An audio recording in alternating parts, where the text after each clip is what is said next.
Morning. ମୋ ନାମ ଶ୍ୟାମଲତା। Hi, ma'am. ଆମେ ନ୍ୟୁଟ୍ରିସନ କ୍ଲବ ଆସିବାର 2 ମାସ ହବ।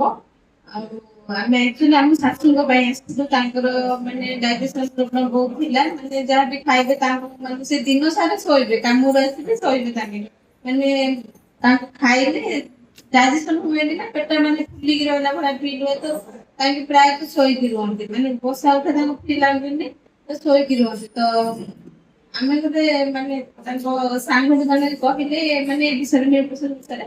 ତାପରେ ଆମେ ଆସିଲୁ ଦେଖିଲୁ। ତାପରେ 2 ଦିନ ତାଙ୍କ ଟ୍ରାଏଲ ନେଲେ, ତାପରେ 5 ଦିନ ପାଇଁ ନିଆହେଲା, ତାପରେ ମାସେ ପାଇଁ କରାହେଲା।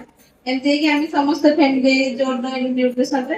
ଆଉ ମୋର ଆକ୍ଚୁଆଲି ଟାର୍ଗେଟ ଥିଲା କି ମୁଁ ୱେଟ୍ ଲସ୍ କରିବି ବୋଲି। ତ ମୋର 2 ମାସରେ ହବ 4 କିଲୋ ପ୍ଲସ୍ ୱେଟ୍ ଲସ୍ ହବ। ତାପରେ ମୋ ସ୍ୱାମୀଙ୍କର ଆକ୍ସିଡେଣ୍ଟରେ ଗୋଡ଼ ତାଙ୍କର ଆଣ୍ଠୁ ଗୁଡ଼ା ପେନ୍ ହଉଥିଲା।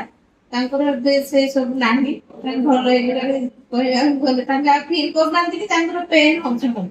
ଆଉ ଆମ ଶାଶୁ ବି ଭଲ ଅଛନ୍ତି, ମୁଁ ବି ଭଲ ଅଛି। ଆମ ପୁଅ ବି ଅଛନ୍ତି ଡାଇନସର। ଆଉ ସମସ୍ତେ ଆମେ ନ୍ୟୁଟ୍ରିସନ କ୍ଲବରେ ଯୋଡ଼ି ହେଇଛୁ ଆଉ। ପୁଅର ସେ ଆଗରୁ ଟିକେ ମାନେ ଏମିତି ଚିଡଚିଡି ବହୁତ ହଉଥିଲା। ମାନେ କୋଉ ଜିନିଷ ଏମିତି ରାଗରେ ଫିଙ୍ଗା ଫୋପଡା କରୁଥିଲା, ଏବେ ସେତିକି ନାହିଁ।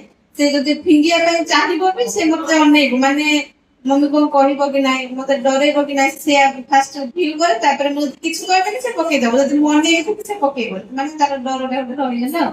ମାନେ ତାର ଟିକେ ମାଇଣ୍ଡ ଏବେ ମେଚର ହେବାକୁ ଯାଉଛି। ମାନେ ତାର ଟିକେ ପିଲା ହେଇ ବୁଦ୍ଧି ଅଛି। ମାନେ ସେ ରିଆକ୍ଟ କରିପାରେନି କି ମୁଁ ଏଇ ଜିନିଷ କଲେ ମତେ କଣ ରିପ୍ଲାଏ ଆସିବ ବୋଲି। ଏବେ ସେଗୁଡା ଟିକେ ଇମ୍ପ୍ରୁଭ ହଉଛି, ତାର ମାଇଣ୍ଡ ଇମ୍ପ୍ରୁଭ ହଉଛି। ଆଉ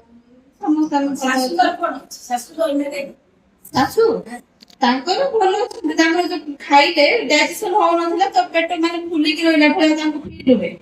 ତାପରେ ତାଙ୍କର ଏନି ଟାଇମ ତାଙ୍କୁ ସକାଳେ ସନ୍ଧ୍ୟା 2 ଟାଇମ ତାଙ୍କୁ କ୍ଷୀର ଯେମିତି ବି ପିଅନ୍ତି, ତାଙ୍କର ଅଭ୍ୟାସ।